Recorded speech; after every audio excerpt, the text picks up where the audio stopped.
4 carriers, lurking in the Pacific, 1 pilot's discovery, a heartbeat in the storm, how a 90-second radio call rewrote history, the untold story of the battle that saved a continent, outnumbered, outgunned, but not out of Tim. Watch now. A fateful crossroads, Nagumo's dilemma at Midway. At 9 a.m. on June 4th, 1942, Admiral Chuichi Nagumo, commander of the Japanese carrier striking force, faced a critical decision. The weight of the entire Japanese naval strategy rested on his shoulders. His flagship, the mighty Akagi, along with 3 other carriers, steamed towards Midway Island. These carriers were the pride of the Imperial Japanese Navy, symbols of their naval supremacy. The morning air buzzed with tension. Every sailor on deck could feel the gravity of the moment, knowing that their actions in the next few hours could change the course of history. Smoke billowed from the earlier attack on Midway. The island had been hit hard, but it was not yet out of the fight. Nagumo's dilemma was this: should he arm his planes for a second strike on the island, or prepare for a possible attack from American carriers? The decision was not easy, as both options carried significant risks. His scout planes were still searching for the enemy fleet. The intelligence they brought back would be crucial in making the right decision.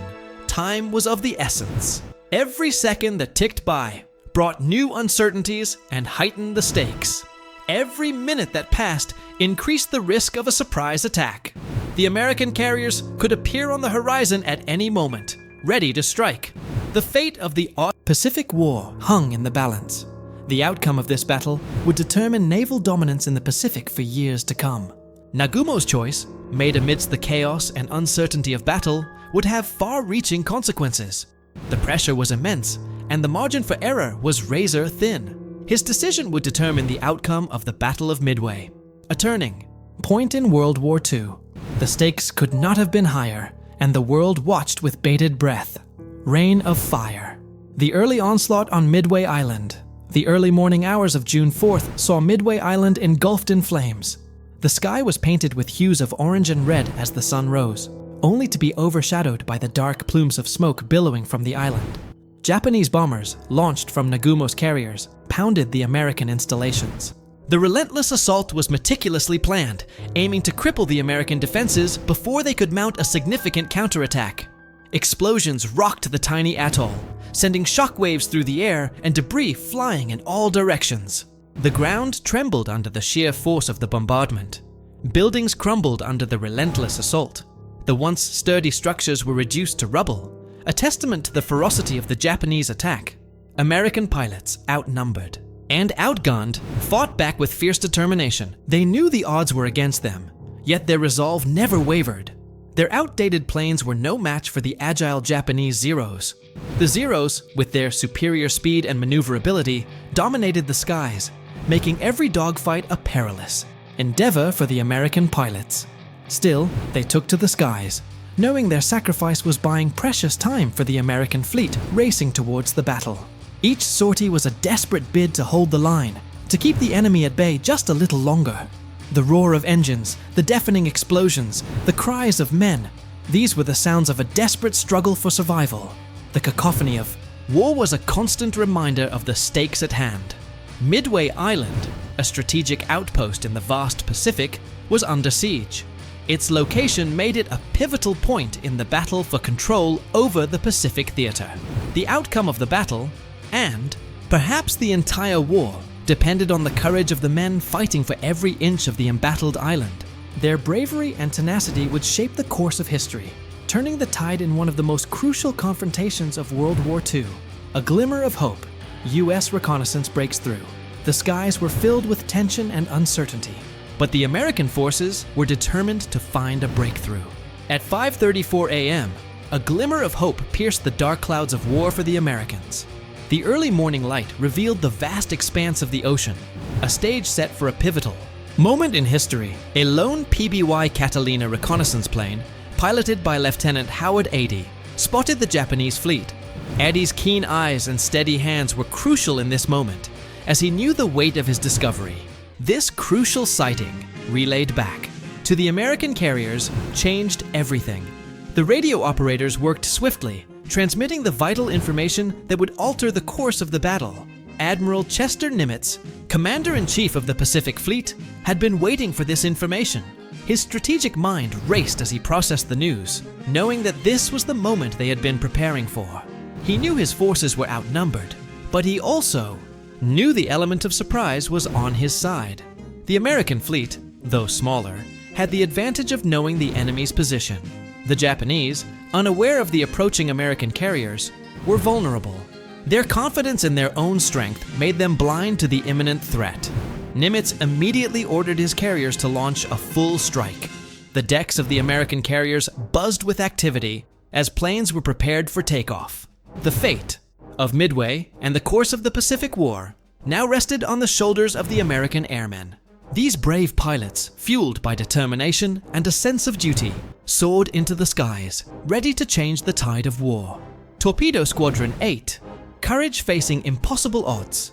Among the first to launch from the American carriers were the Devastator torpedo bombers of Torpedo Squadron 8. These brave men flew into the teeth of the Japanese defenses, knowing their chances of survival were slim.